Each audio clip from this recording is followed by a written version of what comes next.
Are you ready to supercharge your emotional well-being through your Vipassana practice, right? In this video, I'll talk about 10 habits that Vipassana develops that really help with emotional well-being. And all the foundation that's needed is you've gone to a 10-day course and you know what's happening. So you already know how powerful the practice can be, right? When you were in the meditation hall, you were sitting for 10 days, maybe, a few days in, you started to feel some inner peace. You started to really embrace and be in a emotionally open and mentally open and free space. Maybe that was just me, but lots of people have good experiences there. So in this video, I'll talk about how Vipassana skills can be taken from the practice of Vipassana and taken to the real world, and why these habits matter, and how they can revolutionize the way that you handle your emotions. And there is, 10 tips, and all of them are really important. So just remember to watch the whole video to get the most out of it. So the first habit, right? The first thing that it helps with is recognizing anicca when it comes to emotions, right? As Vipassana meditators, we're trained to observe anicca all the time. Goenka's always saying anicca, anicca, anicca all the time. And you're like, what's the big deal? And when you're a beginner, it may not seem like a big deal, but it really is a big deal, right? So applied to emotions, right? Just like the physical sensations that we're observing that, come and go, they arise and they pass away. Emotions are just like that. They're just sensations. They're not physical sensations, but they're a sensation experience in the mind and in the body, and they arise and they pass away. And by constantly reminding yourself of this and experiencing, right, as Goenka always talks about, it's always about the experience. As you develop the experience of experiencing your emotions as impermanent, then that really helps with emotional reactivity, right? So when a difficult emotion arises, whether it's anger or anxiety, you can try to remember and understand anicca. Try to know, hey, it's just coming and it's going to go back. Like if you think back to how certain situations consumed you last year, right? Whether love, anger, sadness, whatever it might be, do they really matter right now in this moment? Like when you live your day-to-day life, do you worry about what you were worried about last year? No, right? They seem really distant. Sure, some really strong ones you might remember here and there, but it's really gone, right? And so it's really just understanding that when the emotion comes from the future to be present, soon it's gonna go into the past and just like fade away. So what matters is in this present moment, not to take it so seriously that we cause ourselves undue stress, right? And that really matters. So when you're experiencing a strong emotion, take a moment, observe the sensations that are appearing in your body, observe the sensation of the emotion itself, and just remind yourself, anicca, anicca, anicca, anicca. And the more that you understand anicca from an experiential perspective, the more your emotions are able to go in a graceful way from the future to the past. Now, the other thing that is wrapped into this, right? The next habit is equanimity. That's really important, right? That's the other thing that Goenka is always saying. Equanimity, equanimity, equanimity. And you've practiced observing physical sensations without reacting to them during the 10-day course, during however many 10-day courses. Now you just bring that same approach to your emotions, right? Emotions are like sensations in the mind. So when they arise, anger, fear, sadness, whatever, try to observe them objectively. Say, it's arisen, remain equanimous with it, without identifying with it, without wanting it to not be there, without wanting, the happiness to stay and clinging and, doing all this. Because once you start to have craving for positive emotions when they're there, when those positive ones are gone, that craving will make you suffer because you're craving something that isn't true or isn't existing at the moment. Similarly, when an unpleasant sensation like anger or fear props up, if you're like, I don't want this, I want this to be gone, and you're just reacting to it all the time, you're just making it worse, right? You're not making the emotions better. So that equanimity is very important, so when it comes, when anger comes, just recognize, hey, look, anger has arisen. It's going to stay for a while. So I should remain equanimous. I shouldn't lose the stability of my mind with this. And, it is a practice.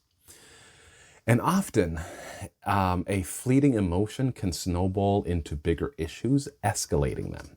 So when you practice equanimity, my cat just is scratching at the door.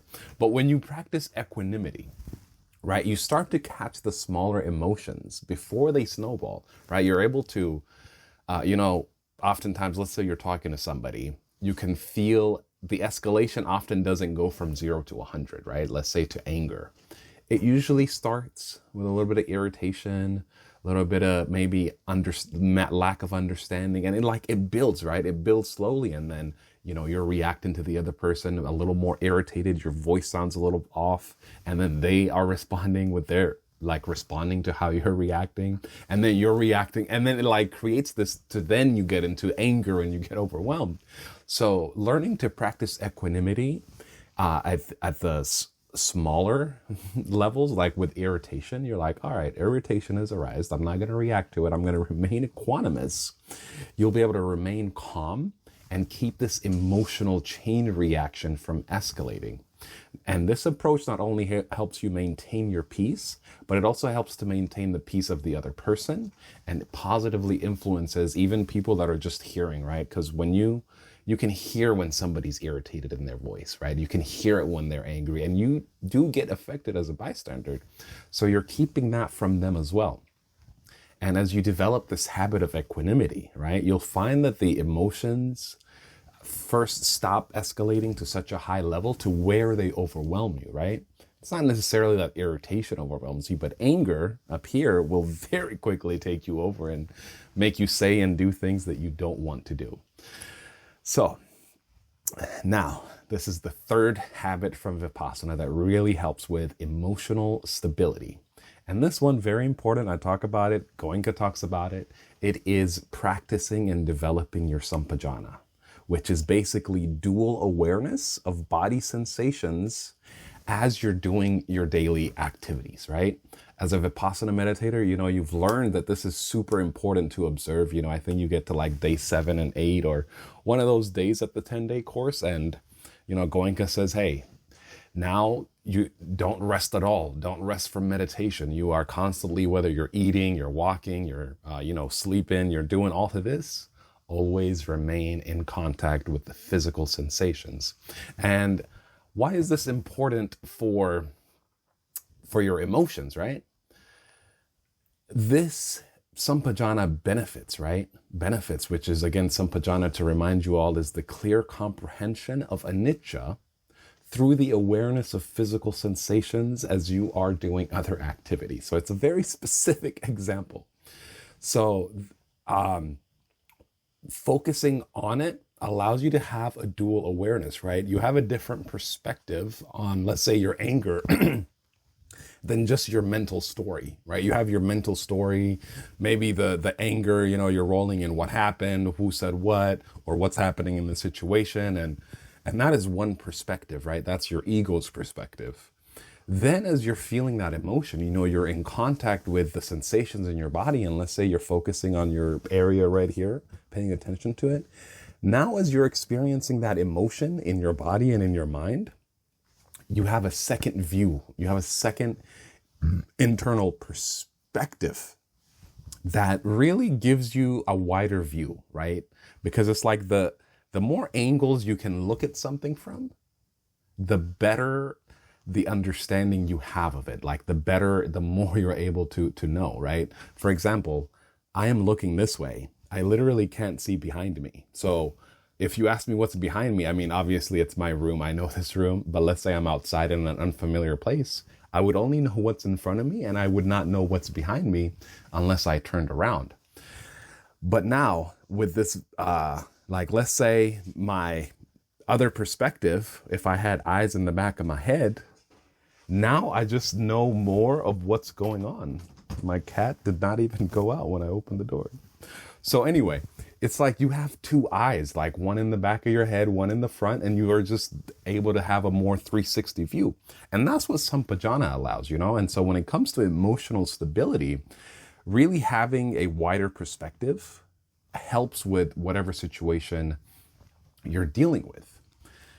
So now this goes into the next habit, habit number 4, which is Vipassana develops flexibility in your awareness, right? And what do I mean by this? And I mean this in a very literal way. So when you're scanning your body from top to head, head to top, yeah, whatever, head to feet and feet to head, that's what it is. You're literally moving your awareness in a systematic way throughout your body, right? When you don't do Vipassana, your awareness literally just remains like right in this area inside your head, right? Wherever your internal, mental experience is, it just stays within the mind, right? Which is like all in your head and stuff. And your awareness literally is confined to that. So when you're literally scanning your body and you're like all the way at your feet, I'm 6'5". So then my awareness is literally spanning 6 feet further than it usually does, staying in here. Now, is there mental distance? Anyway, and so in a literal way, just like in yoga, when you're moving your body in different ways and in different poses, you build this flexibility, right? And so with the awareness, it's the same. It's a mechanical thing. And so just literally moving it is like greasing, and just making it more flexible and fluid and like taking out the kinks and like all of that good stuff. And this really helps with facing emotions, with dealing with emotions, because it's like, imagine, if your body is super stiff and you try to do things physically, it'll be harder to do it with a super stiff body. You're like, oh, my back, I can't like bend down too well.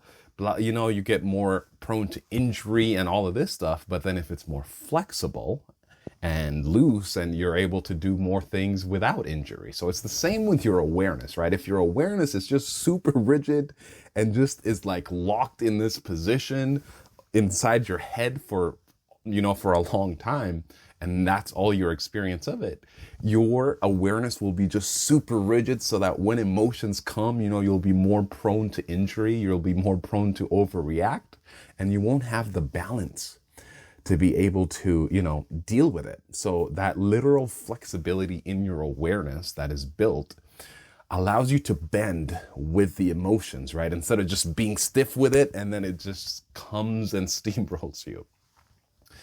And now the 5th habit is heightened awareness of triggers, right? Like when it comes to patience, your patience is only tested when there's certain things that come up, that tests your patience. If you're just chilling and doing whatever you want, there's no test of patience. It's when you're in a situation that you don't want to be in and you have to wait and you don't want to wait, then that's when patience matters. So as you practice Vipassana more and more, you develop a newfound clarity, and it'll allow you to respond with more empathy, both to yourself and others, right? You'll start to have more patience for yourself. You start to have more patience for others when difficult situations arise, right? Because you're so in tune with how your mind, your emotions, and your body are all interrelated and operating, and how one influences the other. You start to recognize, right? On my 14-day course, I just recognized how difficult it is to be a human being with this, 3-point-something billion-year-old system, DNA, that's developed with this, automatic brain that just wants to fight or flight with everything that it seems dangerous. And, emotions are, a facet of that system, right? It's like you're overwhelmed. It wants action, right? Like when anger comes and overwhelms you, it just wants action right now. It doesn't care about the consequences. It's like you got to act right now, even if it's wrong. And so having this system and trying to live with it, is very difficult. And you really like, as you develop in your Vipassana practice and you understand just how deep this is and how hard it is, right? It starts to build this empathy to recognize the hardship that you're in, that other people are in, and how hard it is to not be emotional, to not be overwhelmed, to not be irritated, to not be stressed, to not be anxious. These things are so hard. So to have, this empathy built up gives you more patience with situations. And, another way that Vipassana teaches situations is patience is you're sitting for an hour in the morning and an hour at night. Do you know how many things come up? Like in my mind, I'm like, all right, I need to do this. I got to do that. It's just like my mind is everywhere. But then I'm like, okay, nope, we're just sitting. We're committed to sitting. No matter what pops up of what I should do, it can wait.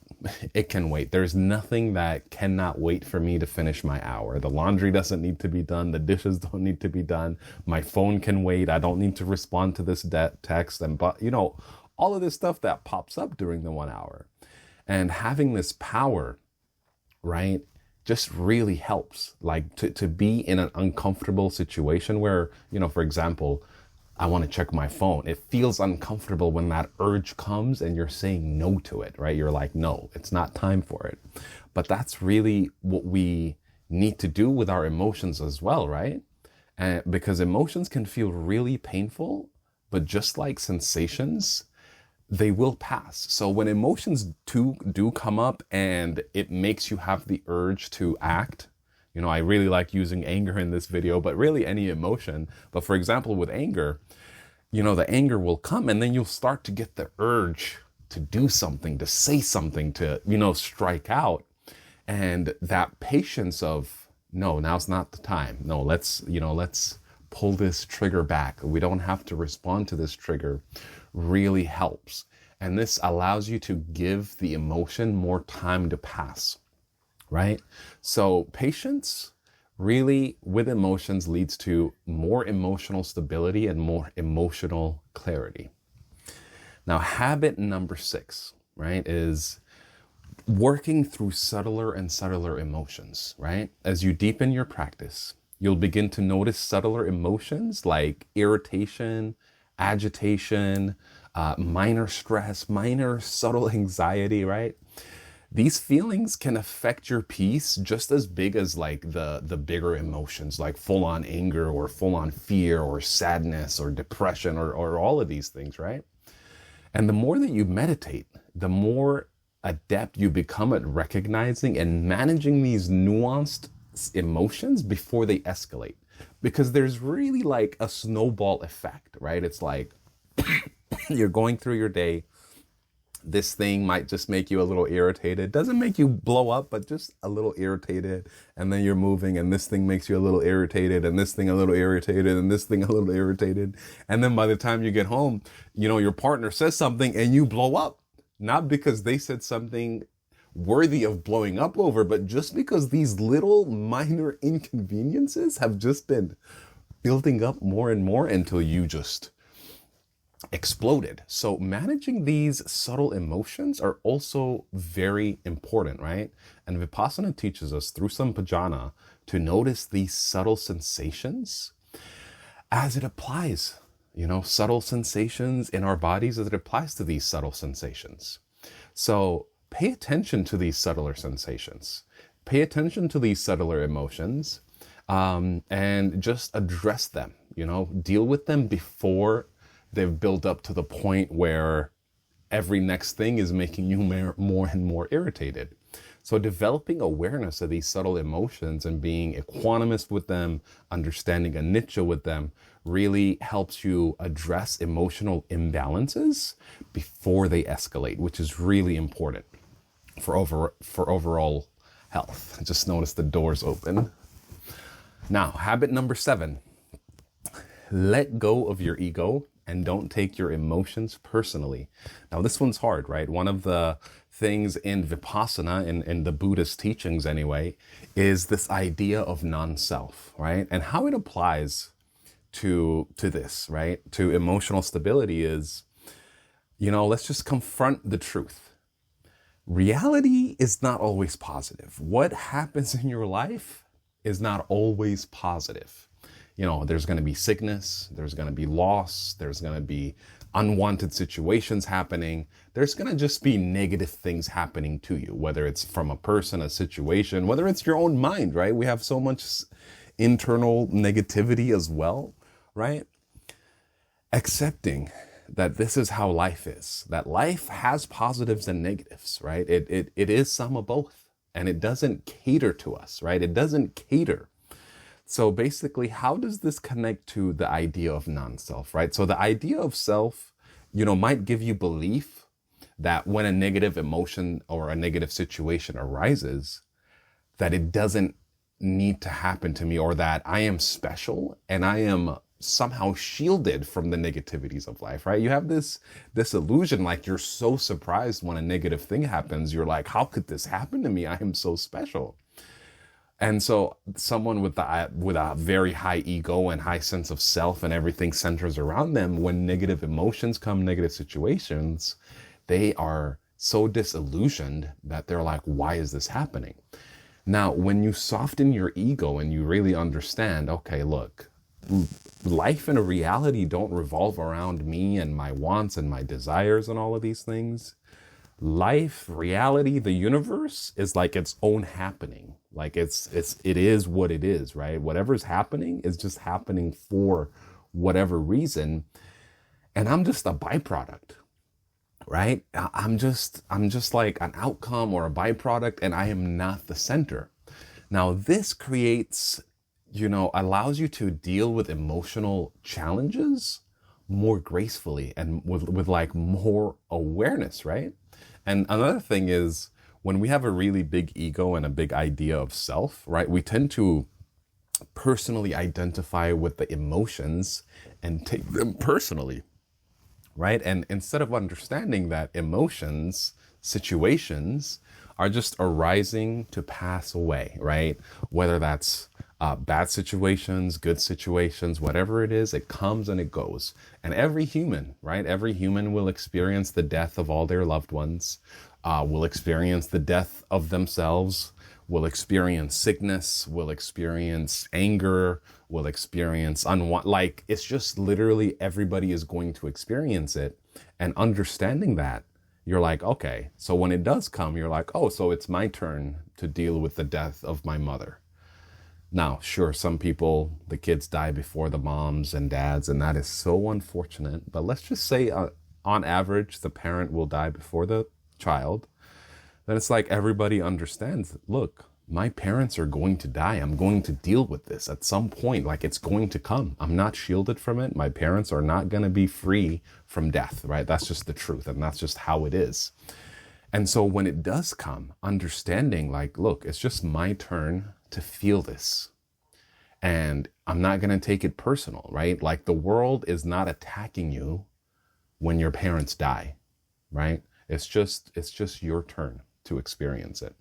So Vipassana really reminds us too that we're not our emotions, they're just sensations, like, for instance, if I lose my hand, right? If my hand cuts off, I won't equate that to me. I won't say, oh, I am less me now or anything, right? Like, my hand is gone, is injured, cut off.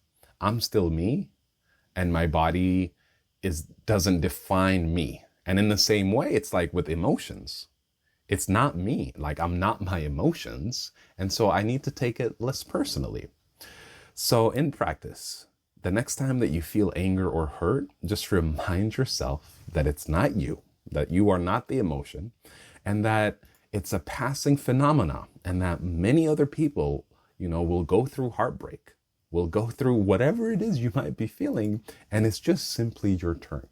Let go of your ego's need to cling on to all these things that are arising and passing away, and take them really personally. And letting go of ego-centered thinking allows you to detach from emotions and reduce emotional suffering. Now, this brings us to habit number 8, building emotional discipline, right? It emphasizes the commitment to emotional stability, because one of the things is to maintain emotional stability, it takes a lot of work. It takes a lot of learning. It takes a lot of wisdom. It takes a lot of development of right views, right thinking. So many things goes into maintaining it. And it is a habit. It is something that you have to maintain, just like your physical health, right? If you stop working out, if you stop eating healthy, it's just going to decline. In the same way, if you stop doing Vipassana meditation, all these habits that I'm, talking about, you're going to start losing them. You're going to start forgetting about Anicca. You're going to start being more reactive. You're going to lose your equanimity, right? You're going to lose all of these things because you have to practice. You have to practice to keep the benefits. And so that's the other habit that Vipassana teaches us, right? Is this discipline and this commitment and this hard work and this consistency to develop the resilience needed for when the emotions arise. So the determination to remain emotionally balanced is super crucial, especially when you're tested. So continue to strengthen your discipline, continue to keep your regular practice. It's really important and really crucial.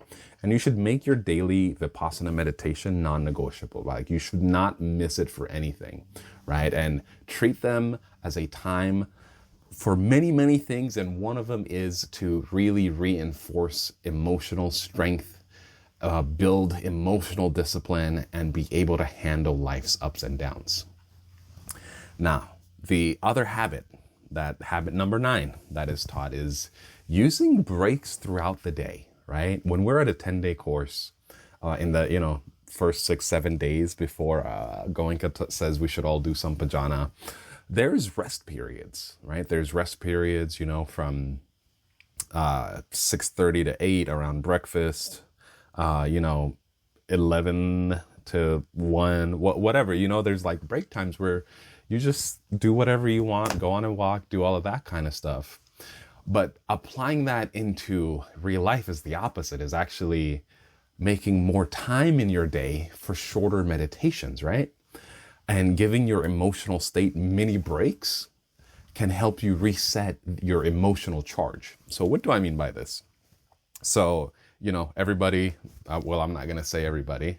I get 2 breaks at work plus my lunch, right? So I have 3 breaks at work during my 8-hour day. I'll take 5 to 10 minutes of each break, or just one of the breaks. Sometimes it's not all 3, sometimes it's 2, sometimes it's just 1.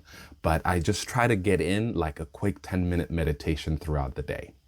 And this really brings back the emotional balance and sort of takes away the edge off of your emotional state, right? And of course, maintaining Sampajanna throughout the day also helps. And on top of that, taking these mini breaks to just, relax, to meditate, can really help. And it really just resets your emotions, and it helps you maintain the balance and clarity throughout the day. All right. Now, habit number 10, last one, right, is always returning to Anapana when you are in difficult situations, right? It might not be like, when you're super angry, you might not even want to focus on Sampajanna and like focus on physical sensations because the sharpness of your mind has gone away. But then you always have your breath, right? So whenever you're caught in emotional turbulence, I really like anger. I just keep using it as an example, but really this applies to all emotions. So whenever you're caught in an emotional turbulence, right, just treat your breath as an anchor, as always there for you.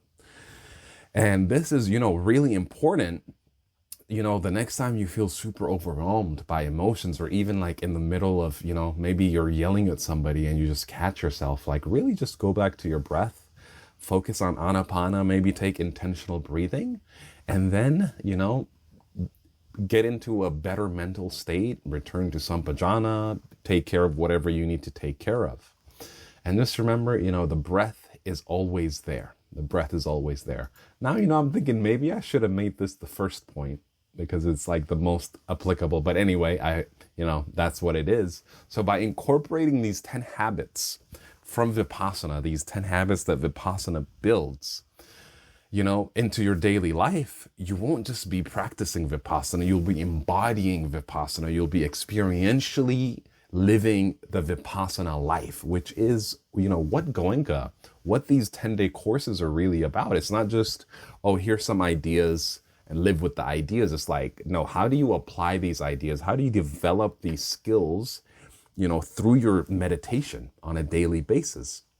So by embracing anicca, by remaining equanimous, by, building your Sampajanna practice, you'll be able to create a more harmonious life where it just feels good, right? So I have a question for you. Which one of these habits resonate the most with you? Are you doing all of them? Are you doing some of them? Of course, it's a whole practice. So share your thoughts in the comments, and I'll try to respond to all of them. And remember, emotional well-being is not something that you're just done. Oh, I did a 10-day. Now I'm at peace and everything is good. Nope. You got to work every day at it. It is literally a lifelong journey, just like your physical health. So thank you for watching. And until next time, keep practicing your Sampajanna. Take care.